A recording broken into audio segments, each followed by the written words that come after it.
பிரியமானவர்களே, ஆண்டவராகிய இயேசு கிறிஸ்துவின் நாமத்தினாலே உங்களை வாழ்த்துகிறேன்.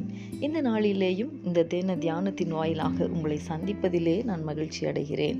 இந்த நாளிலே நம்முடைய தியானத்திற்காக மார்க் எழுதின சுவிசேஷம் 2ஆம் அதிகாரம் 3ஆம் வசனம் முதல் 12ஆம் வசனம் வரைக்கும் உள்ள பகுதியை நாம் தியானிக்க போகிறோம். 4வது 5வது வசனங்களை நான் உங்களுக்காக வாசிக்கிறேன். ஜனக்கூட்டத்தின் நிமித்தம் அவருக்கு சமீபமாய் சேரக்கூடாமல் அவர் இருந்த வீட்டின் மேற்கூரையை பிரித்து திறப்பாக்கி திமிர்வாதக்காரன் கிடக்கிற படுக்கையை இறக்கினார்கள். இயேசு அவர்கள் விசுவாசத்தை கண்டு திமிர்வாதக்காரனை நோக்கி, மகனே, உன் பாவங்கள் உனக்கு மன்னிக்கப்பட்டது என்றார். எனக்கு அன்பானவர்களே, விசுவாசம் என்கிற தலைப்பில் தேவன் செய்த அற்புதங்களை நாம் தொடர்ச்சியாக தியானிக்க போகிறோம். ஜனங்கள் தேவன் மேல் வைத்த விசுவாசத்தின் விளைவுதான் அவர்களுக்கு தேவன் செய்த அற்புதம்.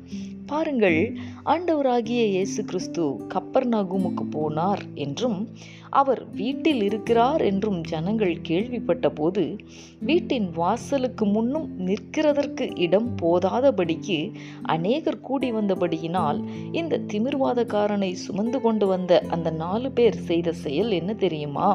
அவர் இருந்த வீட்டின் மேற்கூரையை பிரித்து திறப்பாக்கினார்கள். திமிர்வாதக்காரன் கிடக்கிற படுக்கையை இறக்கினார்கள். அவர்கள் விசுவாசத்தை இயேசு கண்டு அந்த திமிர்வாதக்காரனுக்கு அற்புதம் செய்தார். அன்பானவர்களே, நம்முடைய விசுவாசம் எப்படி இருக்கிறது? அநேக காரியங்களில் அற்புதங்கள் நடக்க வேண்டும் என்று ஜெபிக்கிற நாம் தொடர்ந்து விசுவாசத்தோடு ஜெபிக்கிறோமா? சோர்ந்து போகாமல் ஜெபிக்கிறோமா?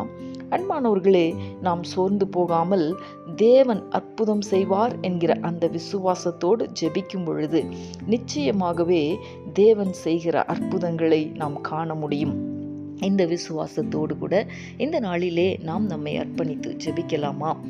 எங்களை நேசிக்கிற எங்கள் அன்பின் பரலோக தகப்பனே, ஆசீர்வாதமான இந்த நாளுக்காக உமக்கு நாங்கள் நன்றி செலுத்துகிறோம். இந்த நாளிலேயும் நீர் திமிர்வாதக்காரனுக்கு செய்த அற்புதத்தை குறித்து நாங்கள் தியானித்தோமே.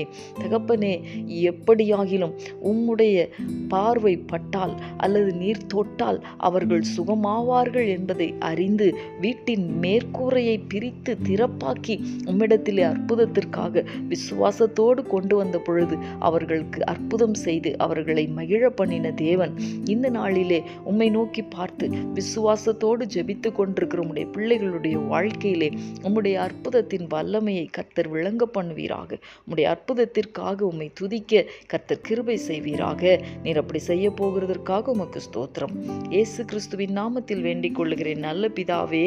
ஆமேன், ஆமேன்.